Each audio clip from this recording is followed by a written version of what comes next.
Very dope. Between the 1990 and the 93 New Music Seminar, what's going on with you before you get to the 93 Music Seminar in those 3 years? Right. So we're just recording, man. We're just doing a lot of recording. There is one significant thing that did happen uh, around late '91, early '92. When we did that compilation, right, it kind of fizzled out a little bit, and the compilation consisted of a lot of different artists, right? But those artists, I guess, because it didn't pop off maybe the way they wanted it to, they kind of went their own ways. And so it was myself, and then there was two other brothers, Dizzy, who was formerly of a group that was on Payroll Records. Bad Rep was the name of that group. His name is Dizzy D, and then his man, his sidekick, his man D Mac, and they were like a duo almost. And then it was me as a solo artist, and so we was just hanging out, shooting rhymes and back and forth and back, and actually Dizzy is the guy that came up with the name. We all gave each other names. They were big, heavy on the metaphors and the punchlines. I hadn't quite got there yet. I was shooting a few of them, but they were really heavy on that. And so and this is during the time of Lord Finesse and the return of the Funky Man, and we was loving Finesse and AG and them, and anybody that was, and of course, obviously, Kane, who came before them, anybody that was spitting punchlines, like heavy type rap. And so we became a group, and we named each other. Dizzy was the funky beat breaker, I think, and my man D Mac was what was his joint, man? Oh my God, he gonna kill me because I should know this. Funky beat breaker. He had one too, but mine was the funky one liner. They gave me the funky one liner because it was just like I had the punchlines that even when it's like they had got me into it, but it was like once I started doing it, maybe I got a little, I ain't gonna say better than them, not gonna ever say that, but maybe that became really my thing, and so they was like, we're gonna call you the funky one liner. And that kind of stuck with me. And so we became a group. Long story short, we went to the conventions. Jack the Rapper down in Atlanta. We shopped our deal. We put together like probably I think a 4-song demo, and we shopped it around. The demo was produced by Fanatic and Mark Sparks, and and so it came to a point where we got signed to a gentleman. Well, no, we met a gentleman who knew Kenny Smith of now he's on TNT doing the sports thing, but he at one time he had a record label, and I always think back to when Sean Price said you signed to a basketball player, so that means your shit is never coming out. I think about that because I don't know, he had good intentions, man. Shout out to Kenny, man. But yeah, we ended up signing with him. He was playing for the Houston Rockets at the time, and so his label was based out of Houston. And so us three signed with him, man, and in '92. And so by '93, nothing had really happened and so Fanatic came to me one day and was just like, yo, man, only way that we can really do this thing, man, you might have to get out of the group, and we might have to shop you as a solo artist because I think we can pull that off. But as long as you stay in that group, I think Kenny has control over that group. And I don't think I just don't think it's going anywhere, because he got so many other things that he's focusing on, obviously they winning championships during that time, you know what I'm saying? So, or getting ready to win a couple championships, the Rockets, Houston. So, unfortunately, I had to get. I didn't have to, but I made the choice to go back and become a solo artist again, and that was a very tough thing because Dizzy and D Mac was, like I said, they are my brothers, and at that time we were thick as thieves. And when I told them that I was wanting to lead a group, it was like, oh man, it was not a good time. It was a bad vibe around that.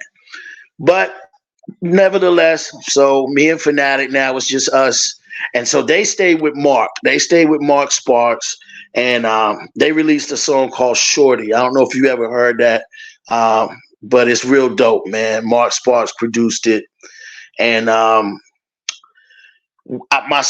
went on with Fanatic to start working on what would become the Funky One Liner EP. Right. That's Six Borough Records. Six Borough Records, right? So that's the beginning of Fanatic and his label thing. Doing his own imprint that that he would use. He's still using that. That's still his imprint. So that's the beginning of it, man. Right there. I will slide something right in between that. So once I left the group, Fanatic himself wanted to do a little group thing called the Funky Leftovers, and so I did some writing for them. Obviously, they were kind of like on a hip hop version of maybe Jodeci or something. They was wearing like leather vests with no shirts and boots, and you know how Jodeci was dressing. Yep. But imagine that, and then they trying to rhyme. But I'm writing the rhymes for them. But of course, that wasn't my style. So I said, y'all got that. I'll play the back on that. So, but he dropped a few singles off on those were the actual first singles to come out on Six Borough Records. And also he had another group called Brick Flavor out of Newark. Some dope guys. My man Rock, who was actually featured on the Raw Factor on a song called See You When I Make Parole. He's on that joint. And but anyway, those are a couple of records that came out on Six Borough before the Funky One Liner EP came out. But yeah, that's when we started working on it around that time. And so around 93, I think, is when we dropped it. Okay. How'd the name Omniscence come about? Oh, okay. So we would have to go back and back up and go back to when I first met Ski.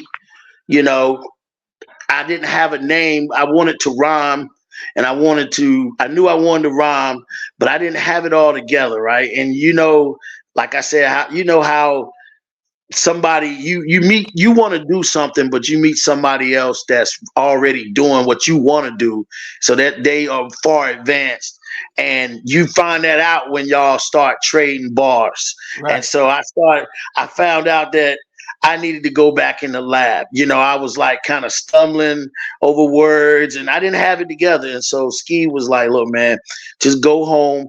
This is when we first met, And he was like, just go home and really take some time and formulate your rhymes, say them over, recite them, learn them, put them in your head so you can really play around with the cadences. And, he gave me the blueprint. So I went home and I did that. And so when I come back and I saw him, I was ready. I had those verses that would later on become lost in the music, but they were I had them ready, to spit. And so the name Omniscence. So after that, it was a thing where he knew I was dope. He introduced me to Fanatic, and all that took place, but we had not yet did the actual recording of the song Lost in the Music yet. So I was sitting there like, I gotta have a name. Like, what is my name gonna be? So I listened to my lyrics and I thought about everything I was saying in my lyrics, and I hit the dictionary. And so when I hit the dictionary, I just started flipping through, and I came across first the name Omniscience, I believe is how it's pronounced, and it's spelled Omni and then science, right? And so, but it said the all-knowing, and that kind of turned me off because I'm not the all-knowing. Nobody knows it all, and nobody likes a know-it-all. Right. So I was like, I don't know if this is the name, but then I saw a name right under it that did not have the I in it, and and then it said one possessing infinite knowledge. And so I thought about that. I said, that just means, you know, there's an infinite amount of knowledge that I can obtain. Like I can, no matter how, there's always something new to learn.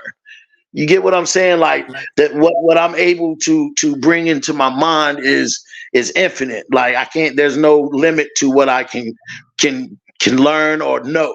So I like that definition better than the one with the I. So I said, yo, I like that. I'm gonna go with that. So, but over the years, a lot of people think that I'm saying like I'm the all knowing, and you know, I am I am righteous. So I am God body. You know, which I wasn't at that time, but I became that through the teachings, you know, of the 5% Nation. But I always knew it's crazy. It's like I always knew that I was God, you know what I'm saying? But I'm not, I want the people listening to understand, if you can, I'm not saying I'm the most high. But I am a reflection of the most high. And so I always knew that, even as a youth, that God had to be involved in my name. And so again, some people take it the wrong way and think I'm saying something that I'm really not saying. Right. Got it. At what point do you link up with Three Boys from Newark Entertainment? Okay, so what happened with that is, after we did the Funky One Liner EP, I went ahead and I got involved in the I went back to the New Music Seminar, which was in '93, and it was starting to get a pretty good buzz on it. We had some deals on the table, people that wanted to sign us. A few people, man. One actually, even being rest in peace, Chris Lighty was one of the people that wanted to sign us. And but Vincent Herbert, producer out of Newark, New Jersey. I'm not sure if you're familiar with him, but he's produced some. He's got more of an R&B background. He produced for Tony Braxton, How Many Ways. He's done some stuff for, I believe, Christopher. He's done a lot of stuff on the R&B side, and he's a well-known executive. And then a lot of people know him from the reality show. He married Tamar Braxton, Tamar Braxton, I guess you would call her. He married her. They had a reality show. So a lot of people that may not know him from the music, they know him from that. But at that time, Elektra, East West Elektra, had given Vincent a label deal. They was like, you're producing these established artists. Let's see, can you find your own artists? And we're going to give you some money and a label to do that. So I was one of the artists that he caught wind of, that he heard he heard that Funky One Liner EP, and he really, he liked it. And so there was a particular song on there called Gotta Maintain that he really was a big fan of. He liked that joint. Vince was more about the party, and out of those songs on that EP, that was more of like the swing joint that, where the chorus was people, chanting, I gotta maintain, he could identify with that. So he liked that. But I think Chris Lighty really wanted everything that came with it, but long story short, it came down between Chris Lighty and Vincent. And then I know people out there probably like, well, that's a no-brainer. But what it was, just to keep it all the way real, Vincent was offering myself a situation, as well as my producer Fanatic, who had helped me get to that level, And so, again, it was Fanatic that got me out of the group and said, come on, let's do this. And it was always from the time that Ski moved to New York and said, yo, man, I'm going to put you with Fanatic, rock with him. It's always been me and Fanatic. So that was the best situation. The move with Vince was the best situation for both of us to see something right now. as opposed to Chris Lighty would have been the best situation for me overall. And Fanatic will tell you himself, like, we made a big mistake with that. But that's no disrespect to Vincent and the three boys from Newark label, because, man, at the end of the day, they put us out there and they got us heard on another level, you know. So and so much respect to Vincent. And it was just a situation of maybe we could have went in a different direction with somebody who was maybe a little more true to the core of hip hop. And, you know, whereas Vince was more, he was a hit maker, man. He knows how to, I think Vince is behind Lady Gaga in some way. Right. You know, and so he knows how to do that thing. But, you know, I'm from this. And so when you're from this, then you got to establish that first, and then maybe you can take it to the next level. But long story short, we ended up signing with Vince, and then that begins the Raw Factor.